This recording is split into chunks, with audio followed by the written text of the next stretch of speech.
Okay ဒီနေ့တော့ဒီမှာပြန်တစ်ခါကျွန်တော်တို့ online မှာ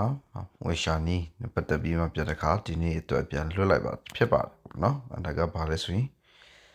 132ကျပ်ရင်းနဲ့တခုကတော့120နဲ့125ကျပ်ရင်းနဲ့เนาะဒီမှာအောက်ဆုံးတခုပေါ့เนาะအပေါ်ကတော့132ကျပ်အောက်က124ကျပ်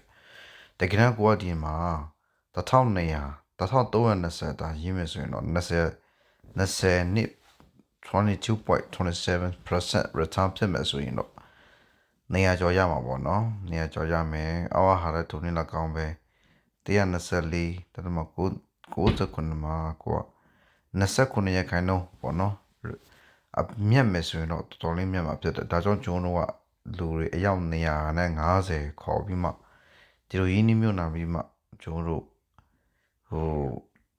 တပတ်မှာတစ်ခါထုတ်ပေါ့နော်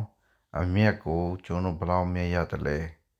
အမြက်ကဘယ်လောက်ရမလဲဘယ်လောက်ဆိုတော့တခါတည်းတွက်ပြီးမှာပေါ့နော်တစ် share ဝယ်ထားလို့ဘယ်လောက်ရမလဲနှစ် share ဝယ်ထားလို့ဘယ်လောက်ရမလဲ10 share ဝယ်ထားလို့ဘယ်လောက်ရမလဲဆိုတော့လည်းပတ်သက်ပြီးကျွန်တော်လုပ်သွားမှာဖြစ်ပါတယ်ပေါ့နော်ဥပမာကွာဒါလေးကဘာလဲဆိုရင်share နဲ့ပေါ့နော်ဒါပတ်တစ်ခါရှင်းမှာဖြစ်ပါတယ်ပေါ့နော်ဆိုတော့ဥပမာတနေ့လာနေ့ကနေ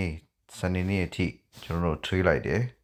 ဆိုတော့နောက်တစ်ပတ်တနေ့လာနေ့ဆိုရမှာပေါ့အဲ့ဒါဟာပါလဲဆိုရင်အမြက်ကဘယ်လောက်ရှိလဲဘယ်လောက်မြက်ပြီးသွားပြီလဲဆိုတာညအဲ့ဒါကိုပြန်အမြက်ကိုတွက်ပြီးမှတ share ဝယ်ထားလို့ဘယ်လောက်ကျလဲဆိုတော့တည်ချာလေးကျွန်တော်လုပ်တော့ဖို့ဖြစ်ပါတယ်เนาะ Thank you see you next video share ကြမယ်ဒီ video ကို